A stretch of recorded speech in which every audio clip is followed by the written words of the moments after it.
Sorry, modular arithmetic पर हम अपनी बात करेंगे। मॉड्यूलर अरिथमेटिक क्या है? ये actually arithmetic of mod and modules है। इसमें आम तौर पे जो बेसिकली ज़्यादातर बात होती है वो दो इंटीजर की डिवीज़न और उसके रिमाइंडर और क्वोशन की बात होती है। ख़ास तौर पे मॉड्यूलर अरिथमेटिक वहाँ डील करता है जहाँ पे आपके पास जो है रिमाइंडर को ज़्यादा फोकस किया जाता है। जो ज़्यादातर पूरी कैलकुलेशन डिपेंड करती है मॉड्यूलर अरिथमेटिक की, वो रिमाइंडर पर डिपेंड करती है, रिमाइंडर बेस्ड होती है। In some situations we care only about the remainder of an integer when it is divided by some specified positive integer. कुछ केसेस ऐसे होते हैं कि जहाँ पे हमें एक इंटीजर को किसी पॉजिटिव इंटीजर से डिवाइड करने के बाद जो नीड होती है वो सिर्फ पॉजिटिव इंटीजर रिमाइंडर की नीड होती है। Notation A and D to represent the remainder when an integer a is divided by the positive integer d. a mod d जो है ये रिप्रेजेंट करता है क्या? रिमाइंडर को रिप्रेजेंट करता है when an integer a is divided by the positive integer d. Last lecture में भी मैंने आपको ये बताया था कि डिवीजन एल्गोरिथम जो हमने पढ़ा था, उस लेक्चर में आप देखेंगे कि डिवीजन एल्गोरिथम में आपके पास दो इम्पॉर्टेंट यूनिक एलिमेंट्स हैं। एक तो क्वोशंट था, दूसरा रिमाइंडर था। और मैंने बताया था क्या वहाँ पे जो रिमाइंडर है वो ए मॉड डी है। तो ये ए मॉड डी एक्चुअली ये रिमाइंडर को रिप्रेजेंट करता है। Remainder mean what? जब आप किसी एक नंबर को किसी दूसरे नंबर से डिवाइड करते हैं तो आफ्टर डिवीजन जो रिमाइंडर बचता है उस चीज़ को हम ए मॉड डी से रिप्रेजेंट करते हैं। ये एक फंक्शन होता है, function of A and D, और ये देता क्या है आपको? ये आपको रिमाइंडर देता है। What if two integers have the same remainder when they are divided by the positive integer m? अच्छा, ये तो अब तक बात हो रही थी कि एक इंटीजर को एक इंटीजर ने डिवाइड किया, लेकिन अगर दो डिफरेंट इंटीजर्स हैं और उन दोनों को एक पॉजिटिव इंटीजर ने डिवाइड किया और उसके डिवीज़न के बाद ऐसा हो गया कि दोनों के रिमाइंडर सेम आ गए, तो ये चीज़ किस चीज़ को रिप्रेजेंट करती है? ये किस चीज़ को रिप्रेजेंट? मिसाल के तौर पे एक नंबर आपके पास 10 है और दूसरा नंबर 7 है। 10 और 7 ये दोनों के दोनों ऐसे नंबर हैं कि जिनको अगर हम 3 से डिवाइड करें तो दोनों सूरतों में रिमाइंडर हमारे पास 1 आएगा। 3 3 ज़ा 9, रिमाइंडर 1 बच गया। 3 2 ज़ा 6, रिमाइंडर 1 बच गया।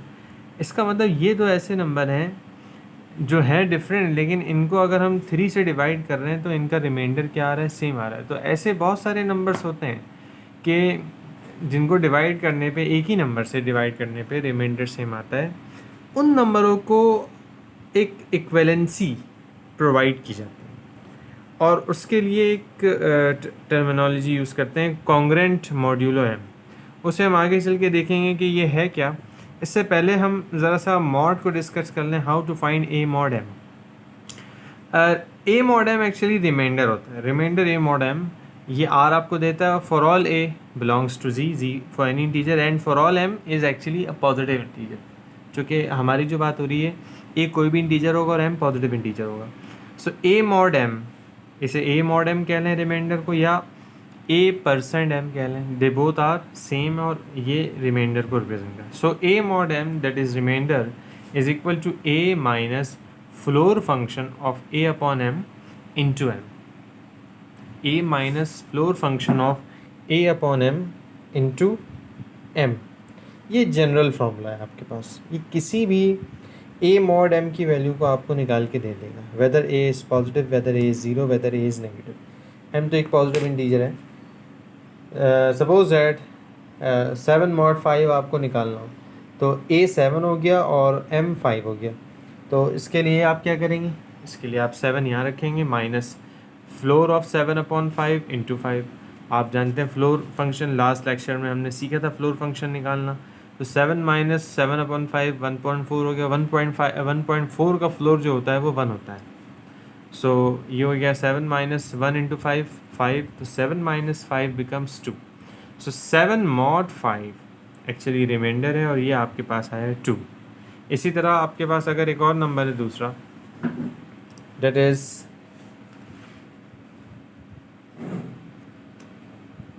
-11 मॉड 5, यानी क्या आपको -11 को 5 से डिवाइड करना है और इस डिवीज़न के नतीजे में जो रिमाइंडर आएगा वो बताना है।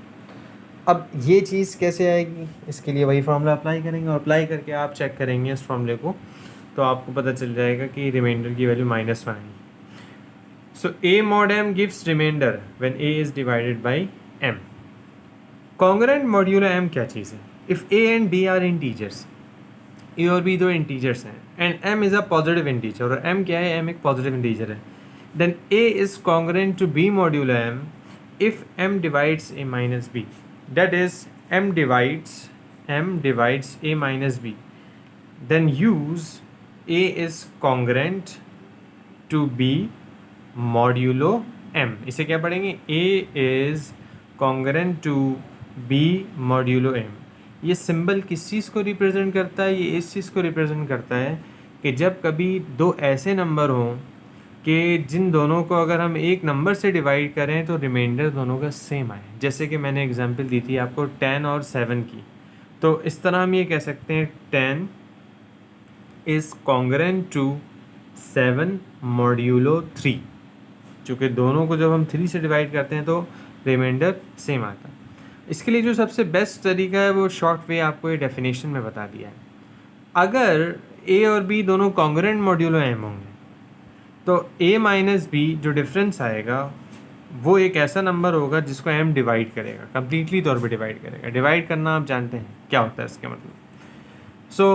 ये है कॉन्ग्रेंट मॉड्यूलो m की एक definition. So a is congruent modulo m, ये जो पूरी फॉर्म है इसको कॉन्ग्रेंस कहते हैं, जबकि इसमें जो m होता है स्पेसिफिकली ये मॉड्यूलस कहलाता है। इसको पढ़ते हैं a is congruent to b modulo m। क्या पढ़ेंगे इसे? a is congruent to b modulo m। और ये किस चीज़ को रिप्रेजेंट करता है? इस चीज़ को रिप्रेजेंट करता है कि a और b दो ऐसे इंटीजर हैं जिसको अगर हम m से डिवाइड करें तो रिमाइंडर सेम आएगा, जैसे कि 10 और 7 थे और उसके लिए 3 था। If A and B are not congruent modulo m, अगर ये दोनों कॉन्ग्रेंट मॉड्यूलो m ना होंगे देन हम लिखेंगे a is not congruent modulo m to b। Like 10 is congruent to 7 modulo m as 10 and 7 both have the same remainder, but 17 does not congruent to 7 modulo 3. 17 जो है ये 7 के साथ congruent modulo 3 नहीं है। क्यों नहीं है? इसलिए 17 को 7 से अगर माइनस करेंगे तो 10 आएगा, और 10 को 3 कम्प्लीटली तौर पे डिवाइड नहीं करता। अभी हमने देखा था कि अगर a और b कॉन्ग्रेंट मॉड्यूलो m होंगे तो a माइनस b का डिफरेंस क्या होगा? कंप्लीट डिवाइड होगा m से। यहाँ पे 17 माइनस 7 का डिफरेंस कंप्लीट डिवाइड होना चाहिए 3 से, जो कि नहीं होता। 17 माइनस 7 का डिफरेंस आता है 10, और 10 जो है 3 से कंप्लीट डिवाइड नहीं होता है। सो इस तरह हम ये कहेंगे कि 17 is not congruent to 7 modulo 3।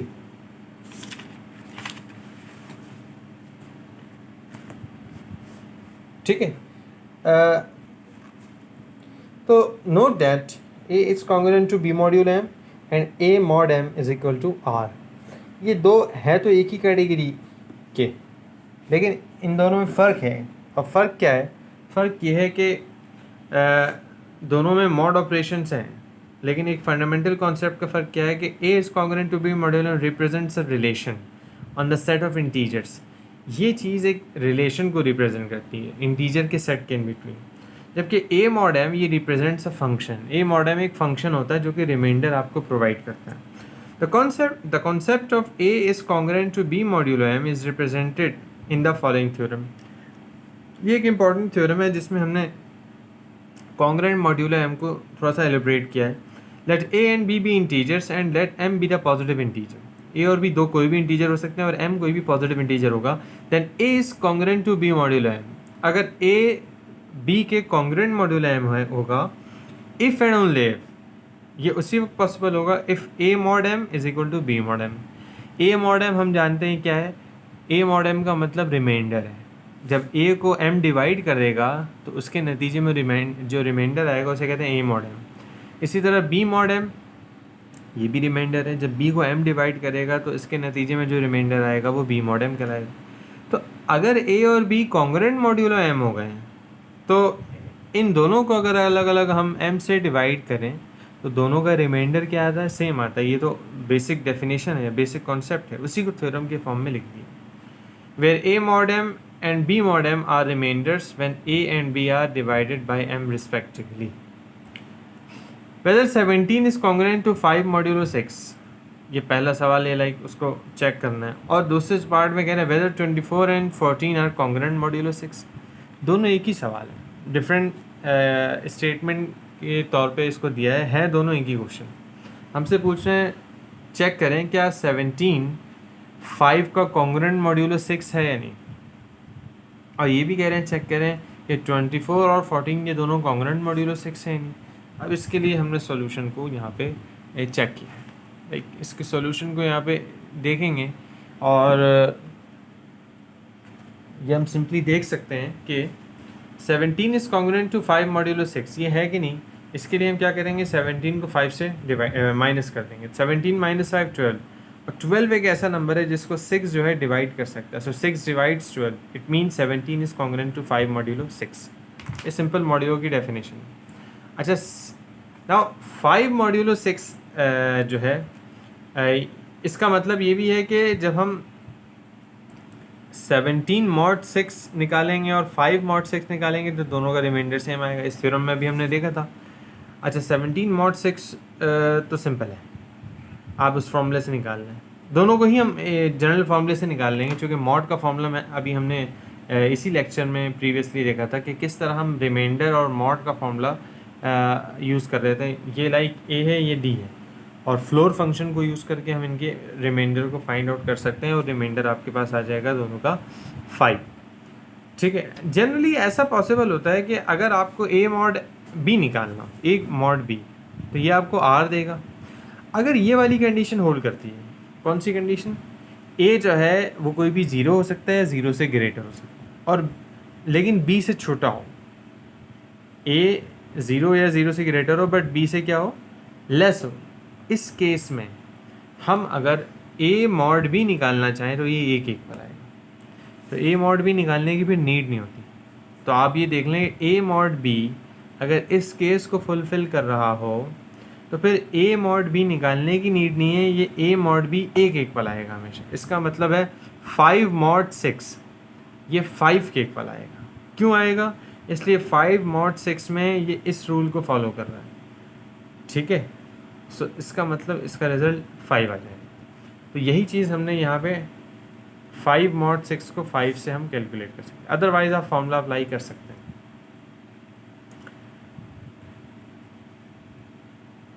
Also R A mod B, जो रिमाइंडर है ए मॉड बी, अगर इसमें बी जो है -2 टाइम्स ऑफ ए से लेस हो, स्ट्रिक्टली लेस हो, नॉट इक्वालिटी, स्ट्रिक्टली लेस हो, तो ऐसी सूरत में आर जो ए मॉड बी है ये ए माइनस बी के इक्वल होता है. फिर यहाँ पे एक सिंपल फार्मूला आ जाता है ए माइनस बी का. तो ये फार्मूला अप्लाई करने के लिए, मॉड या रिमाइंडर निकालने के लिए ए माइनस बी कब यूज़ करते हैं, जब ये वाली कंडीशन होल्ड करती है, B is strictly less than 2 twice of A, तब आप ए मॉड बी जो है ए माइनस बी के इक्वल करके कैलकुलेट कर लेंगे. तो ये नेसेसरी कंडीशन है, अदरवाइज़ हर जगह काम नहीं कर सकते. जो हम डिविजनल एल्गोरिथम में आर फाइंड आउट कर रहे थे वो इसी तरह मैंने आपको बताया था. वहाँ पे हमने कैलकुलेट नहीं किया था आर को हम डायरेक्टली फाइंड आउट कर रहे थे, लेकिन वहाँ जो आर होगा वो इसी कंडीशन में और इसी तरह कैलकुलेट होगा. So R is equal to 12 mod 7. अच्छा, 7 इस चीज़ को फॉलो कर रहा है, B is less than 2a. तो इस तरह हम 12 माइनस 7 से रिज़ल्ट आएगा आपके पास 5. तो आप डायरेक्टली आर जो है कह सकते हैं 5 आ गया. अब यहाँ पे फार्मूला अप्लाई करने की नीड नहीं है, हर जगह फार्मूला आप अप्लाई नहीं करें. अगर कहीं शॉर्ट टेक्निक से काम हो रहा है तो वहाँ पे उस तरह काम करना है. 24 minus 14 is 10 and 10 does not divide 6 does not divide 10. So 24 is not congruent to 14 mod 6 basically. तो ये इस तरह आप मॉड और मॉड्यूलर अर्थमेटिक पे काम करेंगे. Now another important theorem is what? Let m be a positive integer. The integers a and b are congruent modulo m. तो a और b congruent modulo m होंगे if and only if there is an integer k such that a is equal to b के plus m. ये उस वक्त होगा कि अगर a is equal to b के plus m के इक्वल आ जाए, तो फिर ए और बी दोनों के दोनों कॉन्ग्रुएंट मॉड्यूलो एम होंगे। तो कॉन्ग्रुएंट मॉड्यूलो एम को इस तरह भी चेक किया जा सकता है कि अगर आपके पास एक इक्वेशन आ जाए, इस चीज़ को फॉलो कर रहा हो, तो आप कोई भी इंटीजर, एनी इंटीजर, के इज़ एनी इंटीजर, अच्छा ये एक से ज़्यादा भी हो सकता है, ज़रूरी नहीं है कि यूनिक हो। तो अगर इस तरह की कोई सिचुएशन बन जाए तो आप डायरेक्टली कह सकते हैं A is congruent to B modulo M. For example आपने कहा था 12 इज़ कॉन्ग्रुएंट टू 7 मॉड्यूलो 5, इसको मॉड्यूलो 5 पढ़ते हैं। 12 इज़ कॉन्ग्रुएंट टू 7 मॉड्यूलो 5। अच्छा इस केस में आप 12 में से 7 को सब्ट्रैक्ट करेंगे तो ये 5 आ जाएगा, और 5 डिवाइड्स 5। अच्छा यहाँ पे आप क्या कर रहे हैं, यहाँ पे आपने इस इक्वेशन को बनाने की कोशिश की। ए है आपके पास 12, बी है आपके पास 7, एम है आपके पास 5। तो आप जब इस इक्वेशन में पुट करेंगे तो वाहिद जो आपके पास फैक्टर बचेगा वो क्या होगा, 1। सो के इज़ इक्वल टू 1 के लिए सेटिस्फाई हो रहा है। सो के इज़ नॉट नेसेसरीली यूनिक, एक से ज़्यादा भी हो सकते हैं। इस कॉन्ग्रेंट को कांग्रेस क्लास को जिस मैथमेटिशियन ने इंट्रोड्यूस किया था, his name was Karl Frederick Gauss. उसने इस कॉन्ग्रेंस और मॉड्यूलर अरिथमेटिक को बेसिकली इंट्रोड्यूस किया था। सिर्फ ये वो टॉपिक नहीं है जिस पे इसका काम है, नंबर थ्योरी के बहुत सारे ऐसे टॉपिक्स हैं जिसने कार्ल फ्रेडरिक गॉस ने बहुत काम किया है इस पर। गॉस एक बहुत बड़ा मैथमेटिशियन कंसिडर किया जाता है, और all through out the mathematics इसने हर जगह काम किया है, अलजेब्रा में, एनालिसिस में, नंबर थ्योरी में। जो 3 बड़े मैथमेटिशियंस कंसीडर किए जाते हैं ओवरऑल अब तक के अर्ली हिस्ट्री से, उनमें एक आर्शिमिडस है, एक न्यूटन है और एक गॉस है। तो ये गॉस एक बहुत बड़ा नाम है मैथ्स का, और इसके बहुत कारनामे हैं। इसके अपने पीएचडी थीसिस में इसने जो है अलजेब्रा का फंडामेंटल रूल दे दिया था, प्रोवाइड किया था। इसके अलावा इसने नंबर थ्योरी में इसका बहुत काम है, और इसकी कई किताबें हैं नंबर थ्योरी से रिलेटेड। तो गॉस एक बहुत बड़ा नाम है इसमें। That's all.